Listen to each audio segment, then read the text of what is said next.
My name is Tina Katari, and I'm the founder of AnotherWay now. I've always been passionate about bringing certain human rights issues to new audiences.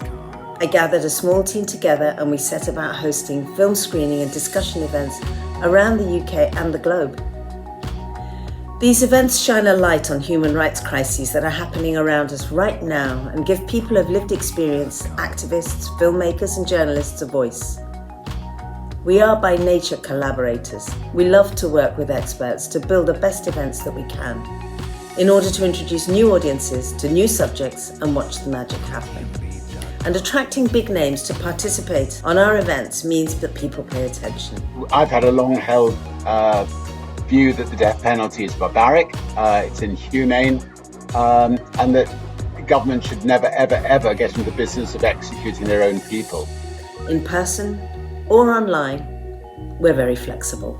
This COVID-19 is sort of making us really understand a natural truth in the world, but we can never be complacent. Change comes individual by individual. It comes house by house. People listening or watching. And this is what's happening here.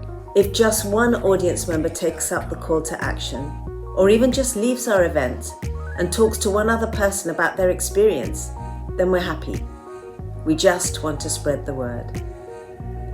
Today, in this climate of great upheaval and uncertainty, it can be difficult to know how to feel or how to act when we hear of the terrible things that are happening around us. We can help with this. We visit companies and universities, working with them to find out which issues mean most to their employees and students, and then we host curated events to tackle this. We can help connect your audiences with your chosen subject matter, inspiring them to take action and showing them how to do so.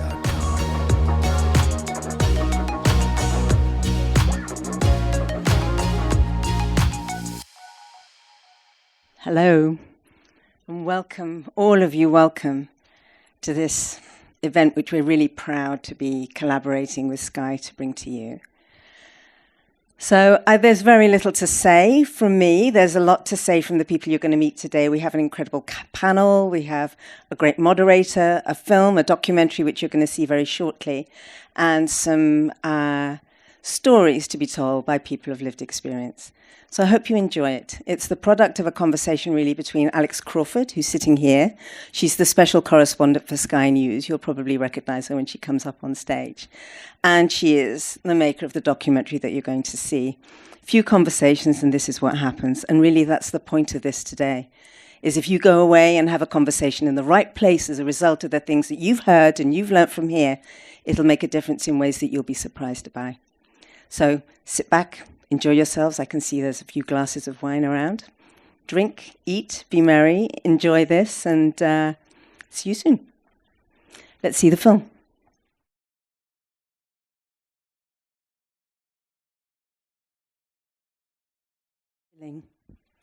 Just chilling to hear Mahbouba say, women will be extinct. What a thing. What a thing to be able to say. The words don't even fit together.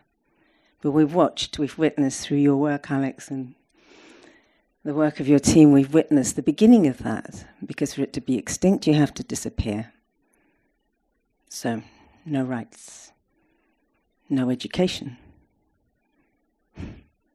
No rights, no education, no jobs. And then the last straws really are no voice and no face.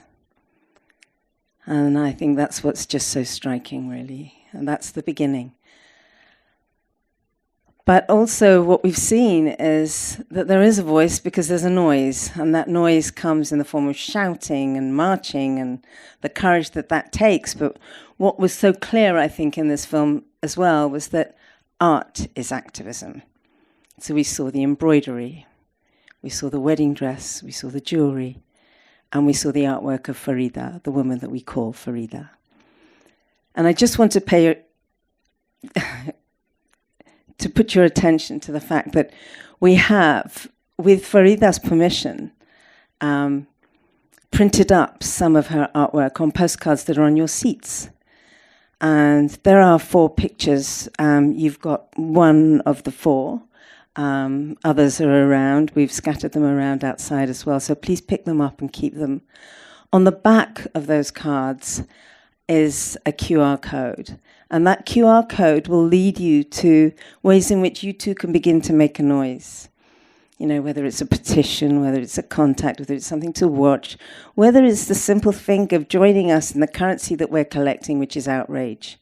The fact of the matter is, we breathe in the air they breathe out. Our connection is indisputable. Anyway, we're here to hear from others. And here's a woman who is incredibly courageous, who's making a noise and who's got a story to tell us. Let me introduce you to Marwa. Thank you so much for coming.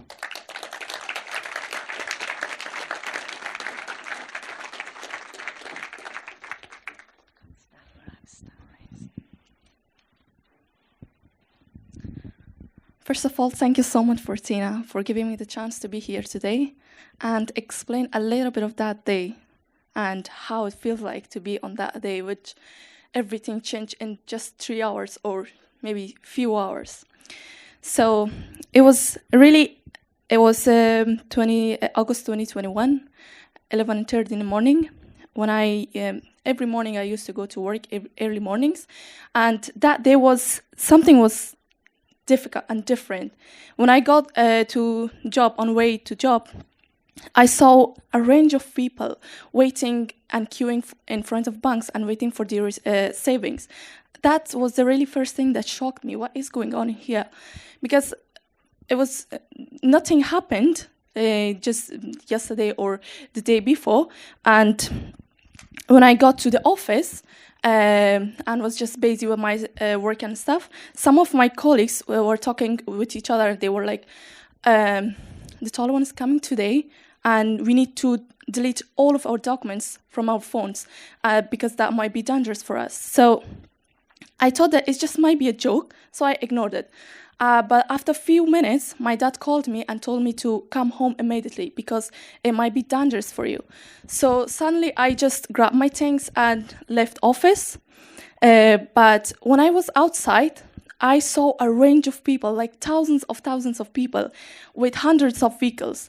But there was no buses, no transportation, nothing. But so I had to go to home by walk, like by 3 hours, sorry.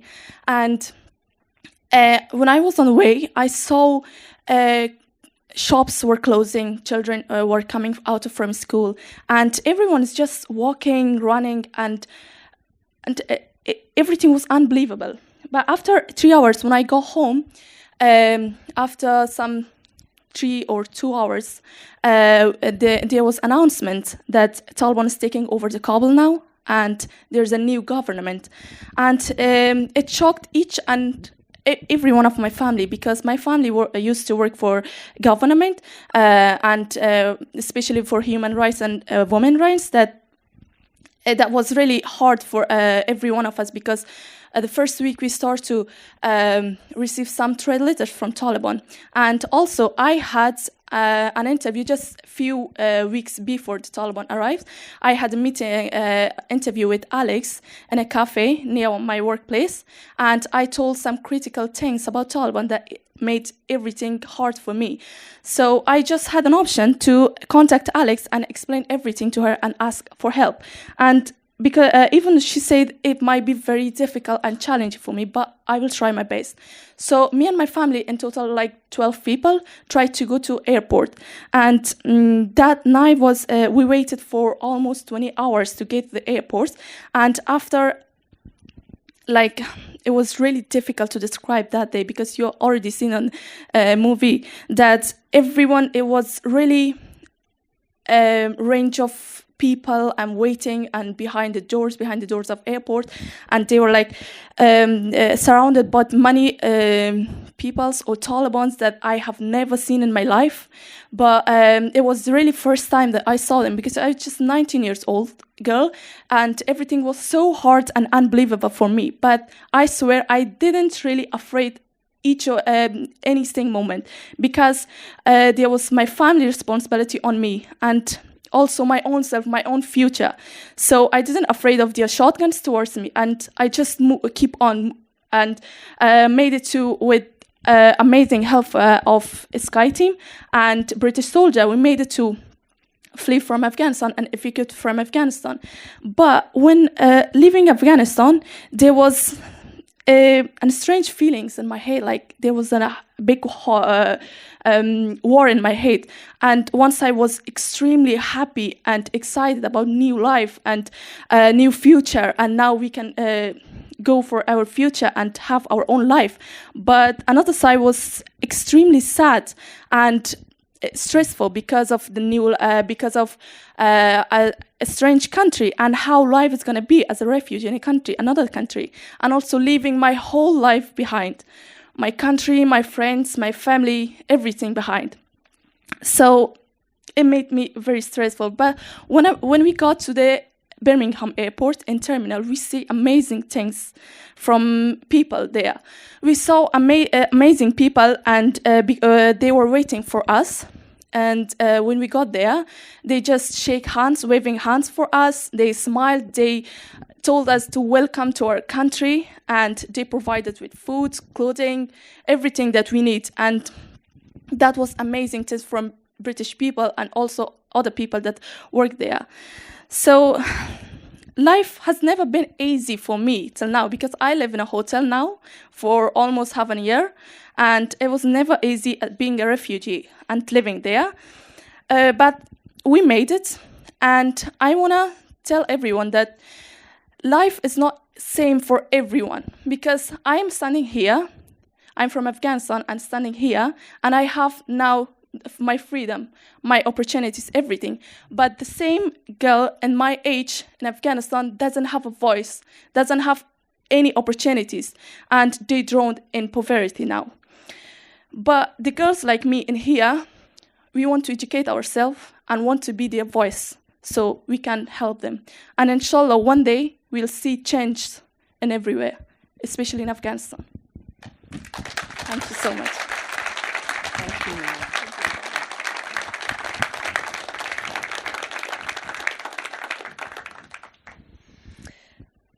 So we have a panel of noisemakers.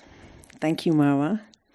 I have Martin, who's a journalist. He's been a journalist with The Guardian, The Observer, the BBC. He's now editor-in-chief, editor at large. He's an editor at large of Index on Censorship.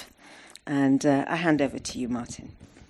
Okay, thank you. Thank you very much. And thank you to the Sky team for such an extraordinary film.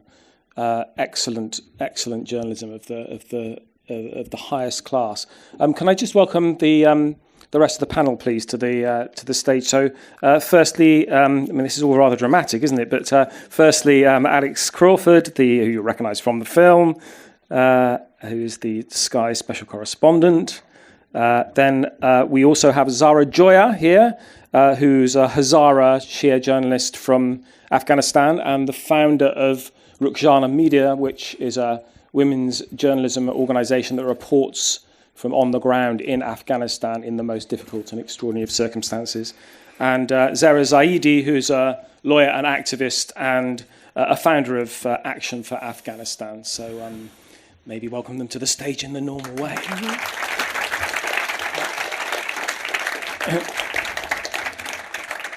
So thank you. So I wanted to begin with you, Alex, and just to ask you for something of an update, really. I mean, the film was made on the anniversary of the Taliban takeover, and what has happened to those extraordinary women in the film? You know, Mahbouba and Sabia and Farida, the artist, and Layla.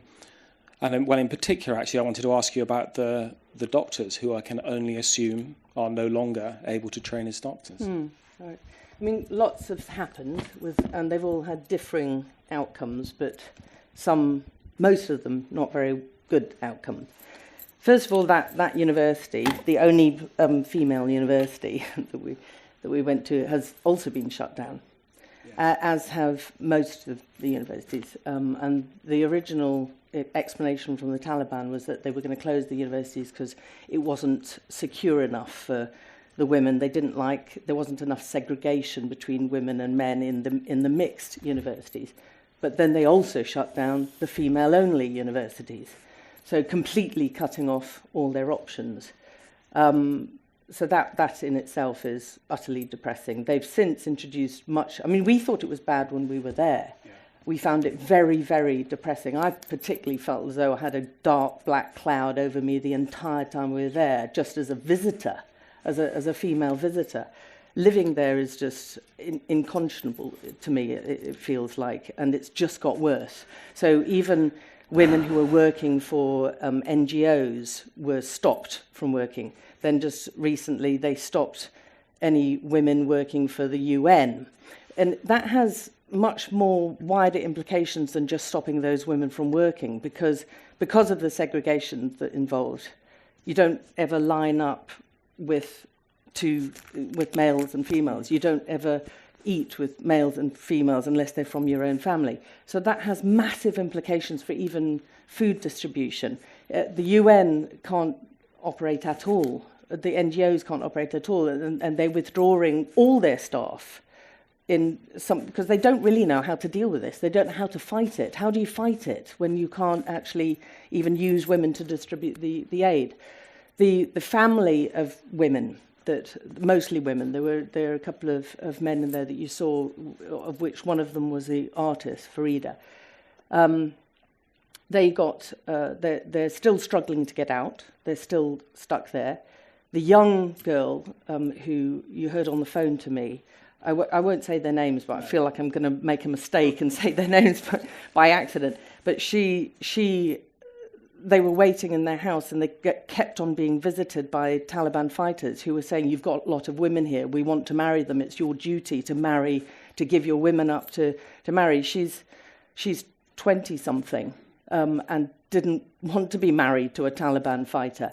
And they panicked so much. I mean, I was constantly on the phone to them because we've been getting a lot of help because part of the family are judges and barristers and lawyers. We're getting a lot of help from lawyers over in Britain and Ireland, and trying to get some sort of passage for them. And she panicked in one weekend and ended up having a rush marriage to one of her relatives, because that was a way of her getting out of Afghanistan to Pakistan, where they're now waiting to be reunited with their family and get some sort of sanctuary somewhere else. And an incredible group of Irish citizens, because they have a community sponsorship program where the government requires Irish citizens to sponsor refugees.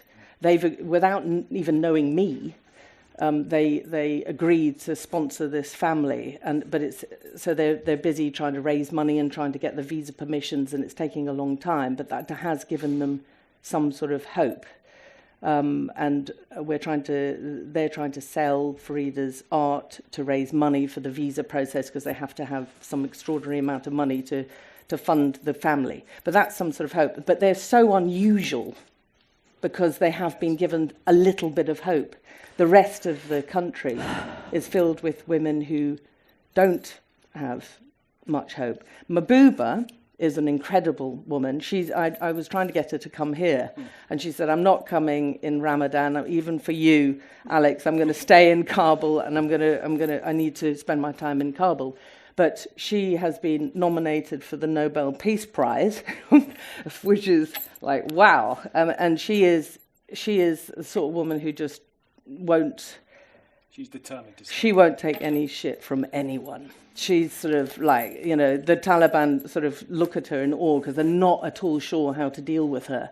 And so she feels she attracts quite a lot of criticism from, because of what she's doing. Because she spends time, she went to Norway to speak on behalf of the women just a few weeks ago.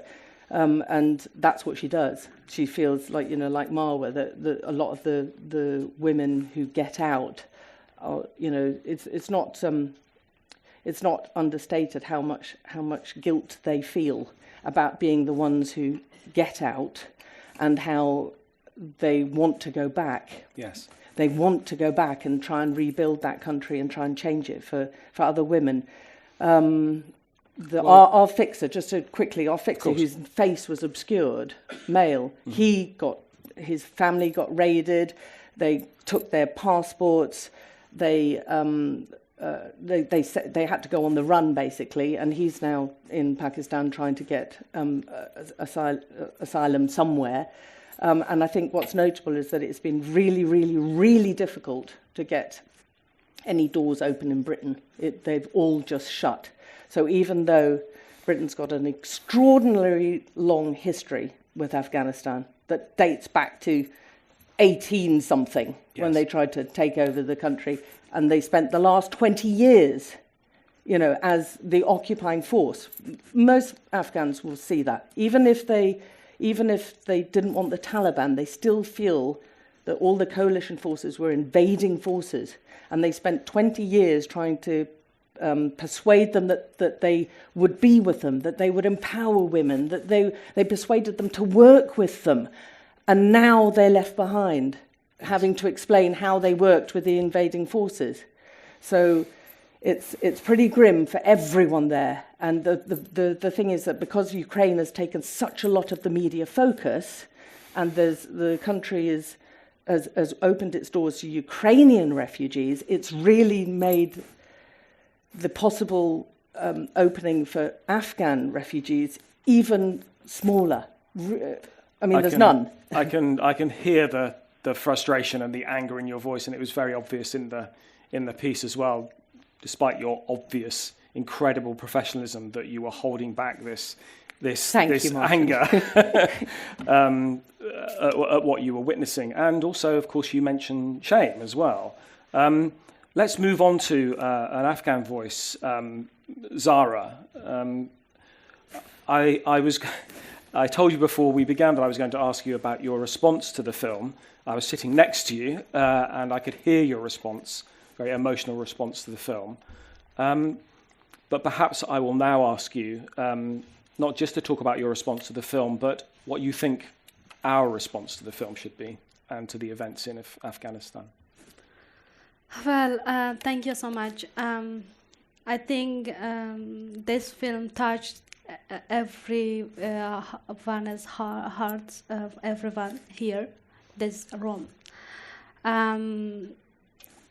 What we have seen in this film, it shows a full-scale war against women in Afghanistan. I think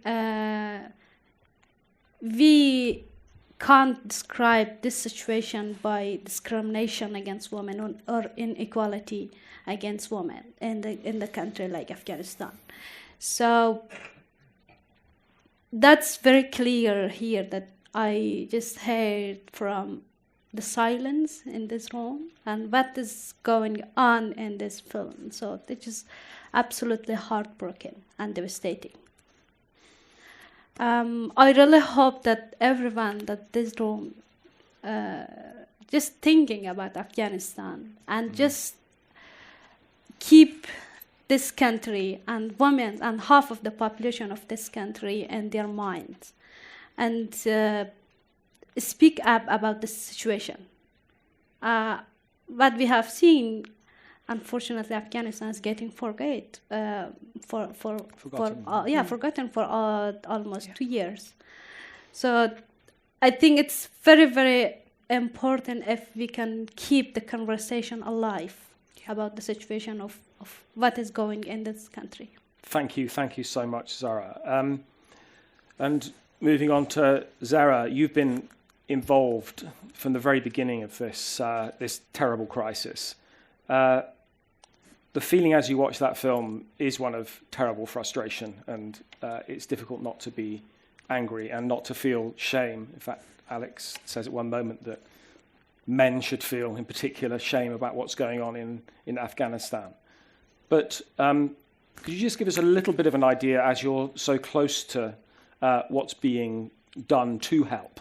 What can be done, what is being done, and perhaps give some idea the audience of what they might be able to contribute to that struggle? Sure. I mean, I'm going to do this almost in two parts. The first is actually just to thank you, because you being here today, Tina and the AnotherWay now team organising this, Sky News, Alex, Martin, this is an act of resistance. You may not think it, but it's been 18, going on 19, grueling, traumatising months of no sleep, of constant bad news on your phone.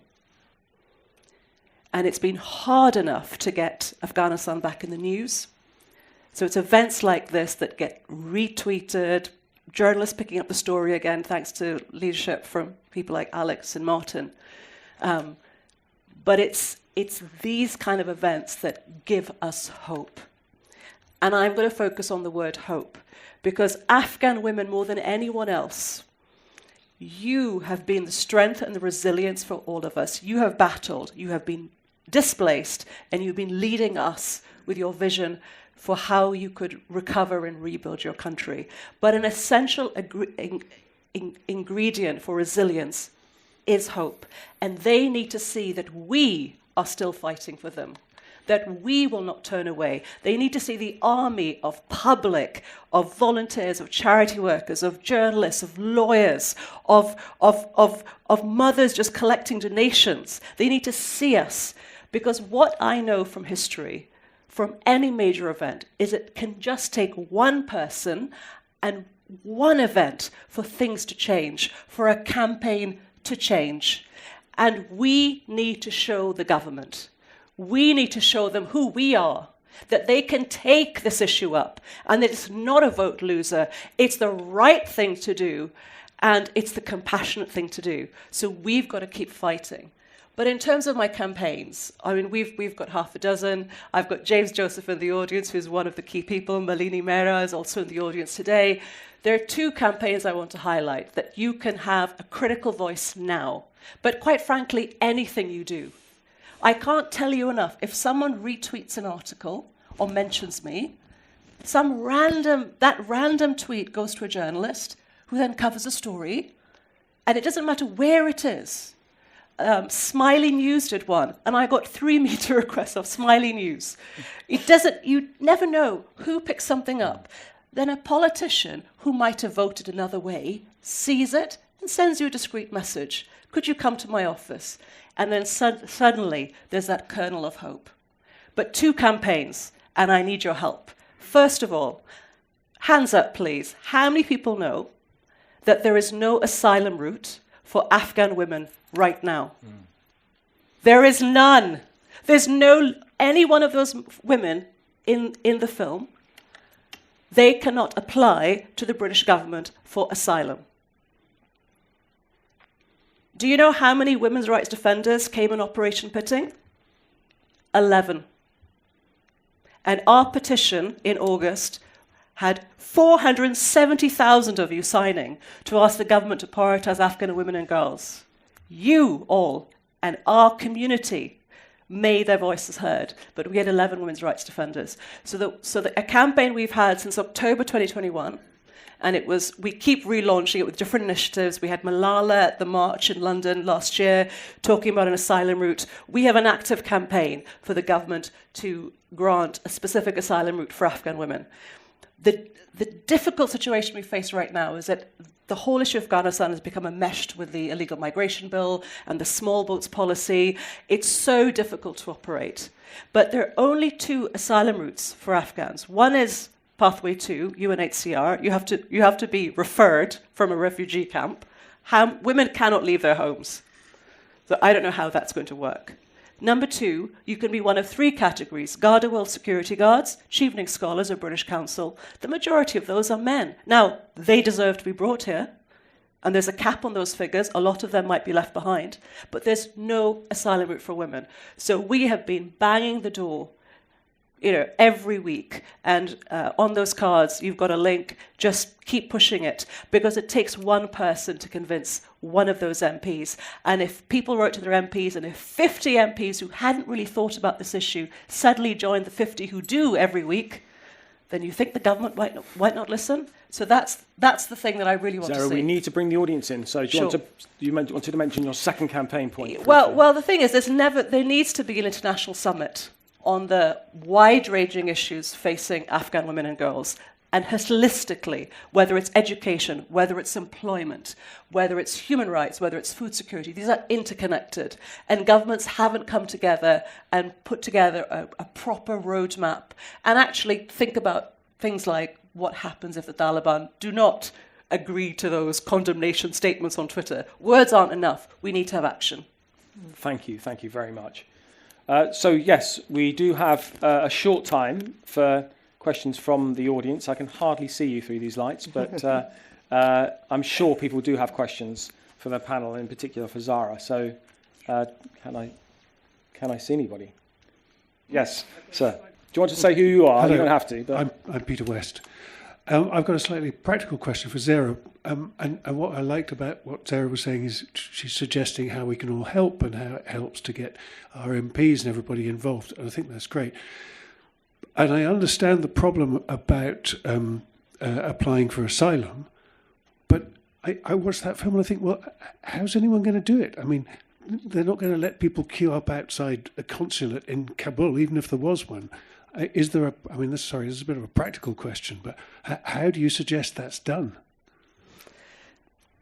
I mean, there is an army of volunteers, of charities, of journalists, of lawyers, Index for Citizenship. There are people who've been helping their Afghan friends since the summer of 2021. There are people who can provide references, who can name those I knew which Afghan friends were on kill lists. I knew who were getting stopped from going to the airport. I know those who are still in safe houses. I know those who've got nothing to eat or no money. We know those people. We're trying to keep them alive. So we're asking the government to, first of all, don't have the UNHCR referring, allow people to apply, and then have sponsorship. And we can provide extra testimony as to their need. And also we can find them. So I don't want to go into specifics, but I was asked to help with the issue of humanitarian aid. We went through our networks of what are the female-led NGOs. We did it very quietly, on encrypted messages, but we found information for donors of who were the small charities in the most remote parts of Afghanistan. So the government has to listen. The government has to enlist the community of organizations who are there to help. yes, and there are already hundreds of, there's certainly hundreds of people who have got out to Pakistan, for instance, and Iran, indeed. So there are people who are sitting there ready to come. If only we open our doors. There are promises that a route for, in particular, journalists and women will be opened up. The government, when we as Index on Censorship have asked that question, the immigration minister has said that route will be opened up in due course. Well, it's 18 months now. And so I think there does need to be some pressure put on the government to honour that commitment, which is there in writing from the beginning of August 2021. Do we have any other questions? Yes. Thank you. Bob Clark from Mama Youth Project. That was a really, a powerful film. Congratulations on that. And what you highlighted in it. Very inspirational words. I'm ready to go out now. What do you think the biggest obstacle is that's stopping the government from actually doing something? What's stopping the government from actually doing it? Is there something that's? Is there a government minister in the House who can answer that? There should be. What is the biggest obstacle? Do you know, Zahra? Have they taken the trouble to talk to you? Personally, not. I can't see anything here. But I really hope that people can understand the situation of the Afghanistan and Afghan people. I really hope that the people, they just thinking about this country. You know, like we see that we are seeing that people, they forgetting Afghanistan very soon, very quickly. So what is going on in this is full of fear, anxiety, and full of on the other hand, full of standing and resistance. So when I'm seeing, when I have seen this resistance of the women who are protestants, I think it's very clear that how these women, during 20 years they grown up, and how they powerful right now. I think we really need time, and we really need more solidarity and help and support. I mean, we're going to have to wrap up, I'm afraid. I'm sorry there hasn't been much time for audience questions, but do you have any theories, Zahra, about why there is such resistance to opening up a track that would allow women to come to this country who are under threat, who are quite clearly under threat? I mean, honestly, asylum is a tinderbox. Mm. It's something, you know, we've been quite 24/7 on this issue. And when we got hit by the impact of the illegal migration bill and Afghans getting caught in it, you know, we knew some of the names who were, you know, threatened with deportation, or a woman who died off a boat in Italy. Like, those names we knew. And then, you know, with the small boats policy, everything's got wrapped up, and it's seen as almost too dangerous for, you know, it's not a vote winner. Nobody cares. But they do care. There are people and groups all over the country who care about Afghans. I live in the southwest of England. You know, you have a veteran community, you have a lot of people who are compassionate, who want to help. The government has to hear us. The government has to see that there are people for whom, you know, this matters to them. On asylum, you know, all of my campaigns, you know, I'm a co-author of the Homes for Afghans scheme. The government's partly implementing that. All of them kind of have a chance. But on asylum, it's like the door is shut. We don't get any replies from the Home Office. But I tell you what, I like a challenge. I am going to see myself sitting on a table with Swella Braverman inviting Afghan refugees to the UK. The last thing I do. Seriously. We do have to wrap up, but Alex, you know, it's your film. Do you have any sort of final words? I think the director might take issue with that. He's in the audience. It's collectively. Yeah, it's a collective. Well, first of all, I don't think it's just a government issue. I think it's definitely much broader than that. It can't just be pinned on one government. It's got to be across all different political parties who need to be. If they, I mean, there's a regime there that's taken power at the end of a barrel of a gun. So. You know, that's obviously it's massively. It's also a collective responsibility for all of us as citizens. And I think if you're British or you lived over the past 20 years and saw what the coalition have done, there should be also a humane response and a desire. Because unfortunately, if you are British or you have an American passport or you were part of that coalition, by default, we're all part of what's ended up happening in Afghanistan. So even if you never voted for this government or that government, we're all collectively responsible for what they are now living through. Therefore, as fellow humans of the same planet, we probably need to involve ourselves with what's happening there. And I don't mean that by, you know, I'm not calling on another invasion. That's a lot, but we have to respond, I feel, in just as human beings, because that's not really a life for people there right now. There's massive sanctions, which means food aid doesn't really get in. There is a corrupt and endemic anti-female regime, and it's all done at the end of a gun. It's horrifying. Can I just say thank you to you and, of course, the whole Sky News team for this amazing film and for this event.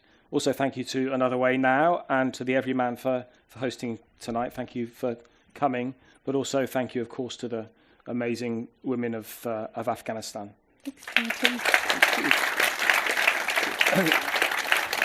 Now, I think Tina wanted to say a few words at the... Oh, here is Tina. Yeah. I don't have very much to say, really, other than please stay around. Join us in the lounge. There's snacks provided by Syrian Refugee Organisation. We hope you enjoy them. I know Iftar is just a few moments away. You can break fast with us. We would love that. But just thank you. As you said, Zehra, thank you for being here. And let's see what happens next. Thank you. Thank you.